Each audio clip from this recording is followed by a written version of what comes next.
Pour ceux qui savent, j'ai une bonne admiration pour la culture japonaise depuis mon plus jeune âge. Des fois, vous ne comprenez pas trop pourquoi vous avez quelque chose qui vous attire quelque part. Bon, moi, c'était ça.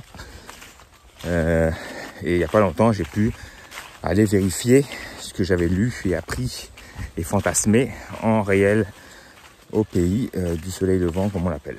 Donc, ce que j'ai appris, ce qui m'a marqué, c'est que les gens sont dédiés à leur travail et ils le font à la perfection. C'est pas pour rien que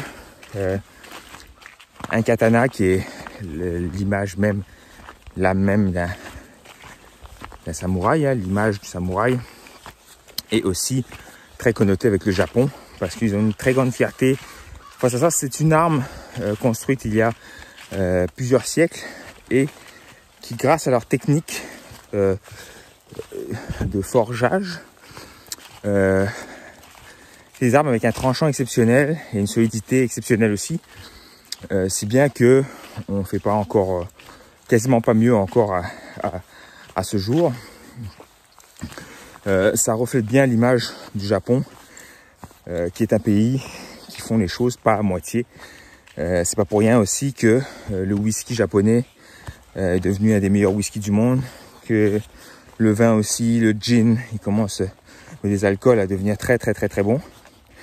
Ils font des très bonnes montres, ils font des très bonnes voitures. Ceux qui ont des voitures japonaises, c'est pas les voitures les plus avec le plus de caractère pour la plupart du temps, mais ça reste quand même des véhicules très fiables.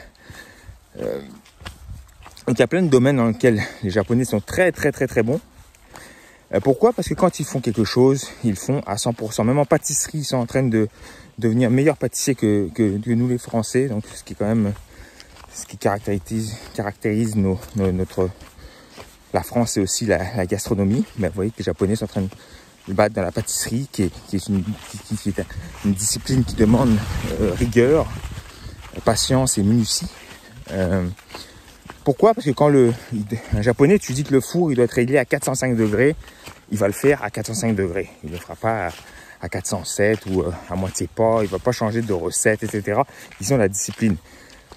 Certainement que ça entraîne chez eux des problématiques, parce qu'on voit bien que les gens sont dédiés à leur travail, qu'ils ont choisi un mode de vie où l'homme travaille, la femme reste à la maison, puis elle gère un peu les finances, puis elle en demande toujours plus, etc. Donc il y a de plus en plus d'hommes qui se suicident ou restent célibataires. Un gros problème avec ça, mais ça reste quand même que c'est impressionnant de voir à quel point ce pays est rigoureux dans ce qu'il fait. Et moi, c'est ce que j'aime, mais c'est ce que j'essaie d'appliquer dans mon travail, même si c'est pas parfait tout le temps. Hein. Tout le monde a ses défauts, mais c'est quelque chose qui m'a beaucoup influencé.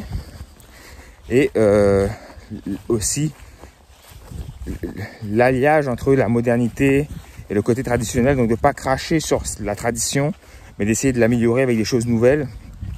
Ça aussi, c'est une chose qu'au Japon, c'est frappant. L'attachement à la culture, aux traditions, etc. Mélanger sans refuser la modernité. Hein. C'est intéressant pour ça, en essayant toujours de faire mieux. Ça aussi, c'est typique du Japon.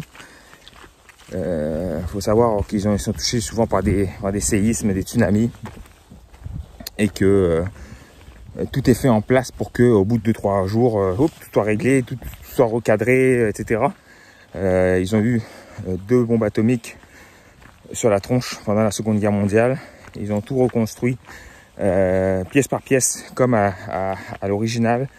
Hiroshima, c'est impressionnant, hein, tu vas là-bas, tout est neuf, tout est construit comme très moderne, mais il y a quelques temples qu'ils ont reconstruits de leurs mains, comme à l'époque. Même méthode de construction, même matériaux, etc. Il y a juste, je pense, c'est la préfecture, le bâtiment au milieu d'Hiroshima qui est tout délabré, qu'ils ont gardé en souvenir. Mais c'est ça, c'était impressionnant. Donc comme c'est pas un pays parfait, il n'y a pas de système et de pays parfait, mais c'était impressionnant pour ça.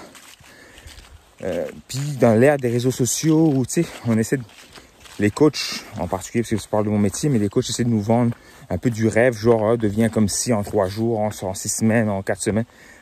Très marketing, hein, genre, puis notre faible cerveau se fait avoir à chaque fois. j'ai moins l'impression que j'ai pas l'impression que c'est la bonne méthode, c'est la bonne philosophie à appliquer. Pareil, coach en ligne, parce que tu n'as jamais rencontré ton coach, mais il te charge 1500, 2000, jamais tu as une petite rencontre avec lui, jamais un petit message. Ça, j'ai du mal. Je sais pas combien de temps ça va tenir. Les influenceurs, etc., qui font de l'argent, je sais pas trop combien de temps ça va tenir. Mais ce que je sais, c'est que moi, c'est pas ma vision idéale du monde et c'est pas ce que j'essaie de transmettre à travers mon coaching en tout cas et les gens qui me suivent. Après, chacun est libre de faire ce qu'il veut et d'être pas obligé de me suivre ni d'écouter ce que je dis. Mais je pense quand même que de revenir un peu des fois à la base, à la source, puis d'être un peu plus dans l'humain, ça va manquer parce que l'intelligence artificielle aura ses limites dans certains domaines. C'est sûr que pour ce qui demande peu d'interaction, ça va marcher. Mais personne ne fera croire que de passer une soirée avec un robot, c'est aussi sympathique que de passer une soirée avec quelqu'un qui a des hauts et des bas dans sa vie, qui a des émotions. Avec un animal, par exemple, un chien qui va marcher avec mon chien. Je n'irai pas marcher avec un robot, mettons. Donc, voilà ma réflexion sur le sujet. Merci.